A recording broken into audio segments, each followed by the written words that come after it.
Aku adalah seorang istri yang memiliki suami yang sangat bekerja keras untuk kehidupan kami, saya dan anak. Suami saya biasa lembur pulang tengah malam dan kemudian tertidur dan seperti biasa menjalankan rutinitasnya untuk mengantar anak kami satu-satunya bernama Jelita berusia 7 tahun untuk pergi sekolah. Suamiku adalah suami yang tidak romantis. Setiap hari memang dia menciumku ketika dia pergi kerja atau pulang dari kerja. Tapi aku tidak memperdulikan begitu sangat karena aku pikir memang dia adalah tipe yang tidak romantis. Suamiku dan aku jarang berbicara satu sama lain.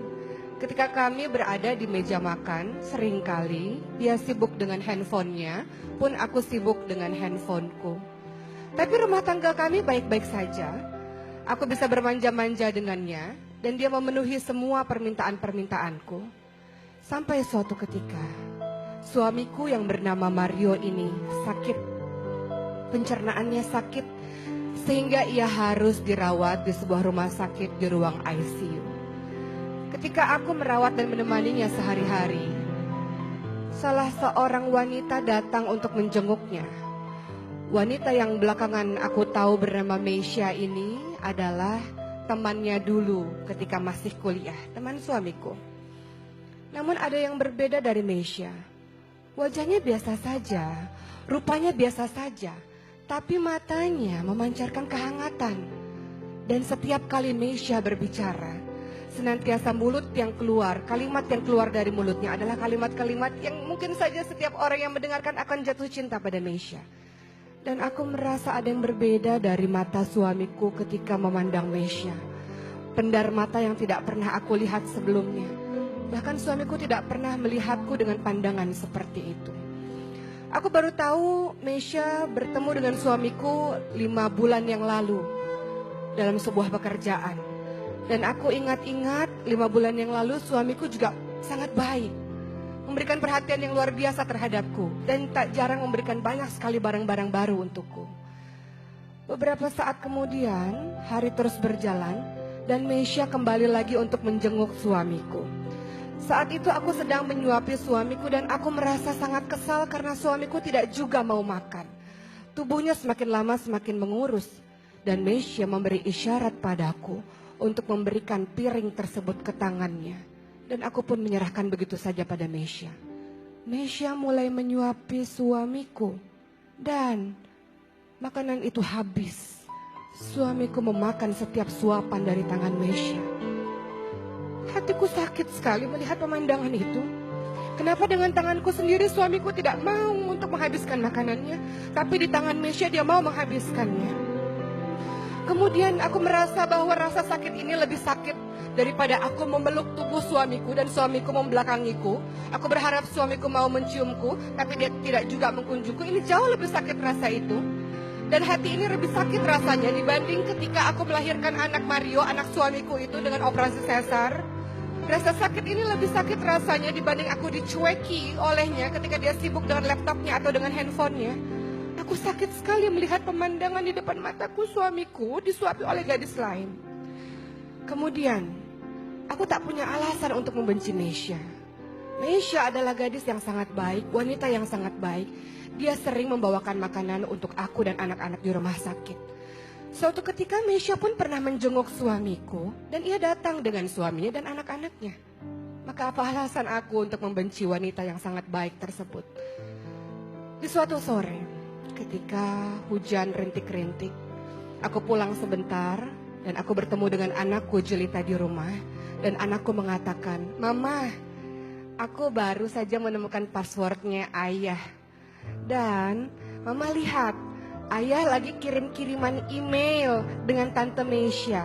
Mama mau baca," kata Jelita.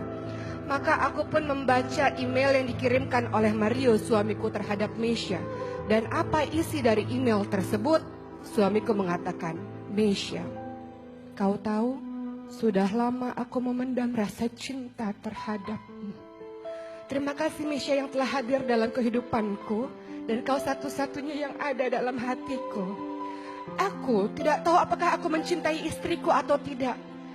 Kalaupun aku mencintainya, itu karena aku adalah suaminya dan dia adalah istriku. Kalaupun aku mencintainya, itu karena dia adalah ibu bagi anak-anakku. Kau tahu Mesya, sebenarnya tubuhku, hartaku milik istriku, tapi hatiku hanya milikmu, wahai Mesya. Kalimat tersebut sangat membuatku kaget dan aku tak tahan menahan air mataku. Selama 8 tahun pernikahan, nyata-nyatanya suamiku yang aku anggap sangat baik dan bertanggung jawab terhadapku tak memiliki rasa cinta di hatinya terhadapku. Dia mencintai wanita lain, dia mencintai Mesya. Dan mulai saat itu, aku pun berusaha untuk menulis surat, untuk meluapkan rasa sedihku. Surat yang tidak pernah aku berikan kepada suamiku. Aku tulis hari demi hari perasaanku. Dan aku pun berubah menjadi istri yang jauh lebih baik daripada sebelumnya. Aku berusaha melayani suamiku dengan sepenuh hati. Aku berusaha mencintai suamiku dan setia terus berada di samping tempat tidurnya di rumah sakit. Aku tetap terus bersabar dalam menyuapinya walaupun dia menolak suapan dariku. Aku berusaha untuk menjaganya siang dan malam. Dan aku seringkali tertidur di samping tempat tidurnya. Aku mencintai suamiku walaupun aku tahu dia tidak pernah mencintaiku. Aku mencintai suamiku, karenanya aku membiarkan dia untuk tetap mencintai Mesya dalam hatinya. Aku sangat mencintai suamiku. Aku rela melakukan apapun dan aku ingin menjadi istri terbaik untuknya. Suatu ketika, aku pernah membuatkan makanan untuknya. Dan aku merasa dia sangat khawatir karena aku basah kuyup ketika aku belajar membuat makanan di tempat orang lain. Dan kemudian ketika pulang-pulang hujan deras, dia memelukku. Dan apa yang dilakukan oleh suamiku tersebut, dia merasa kasihan terhadapku. Dan aku melihat ada mata yang memancar kepadaku dengan perasaan penuh cinta. Apakah itu artinya suamiku mencintaiku? Entahlah. Setahun pun berlalu, apa yang terjadi? Ada Mesya dan Jelita di sebuah tempat pemakaman, dan Jelita dengan isak tangis yang menyerahkan begitu banyak surat kepada Mesya. Tante Mesya, ini surat yang dituliskan oleh mama yang aku gak pernah tahu ini untuk siapa, kata Jelita.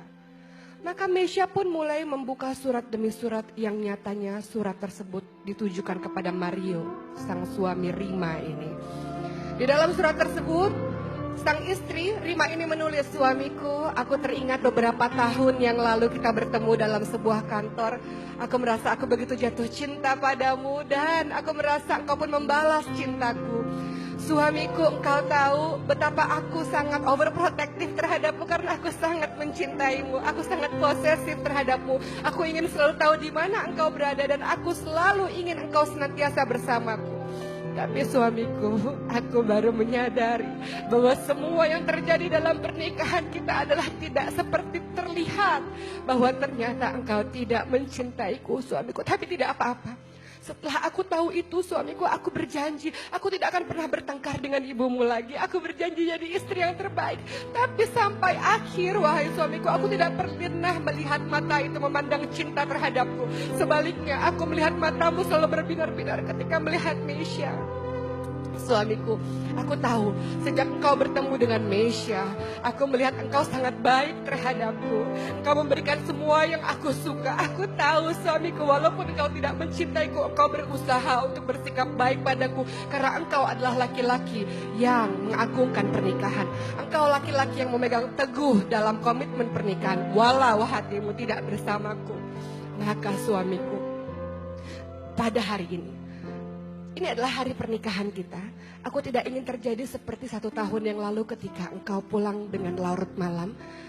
Aku pada hari ini belajar memasak, suamiku. Belajar memasak rumah Bude Tati, suamiku.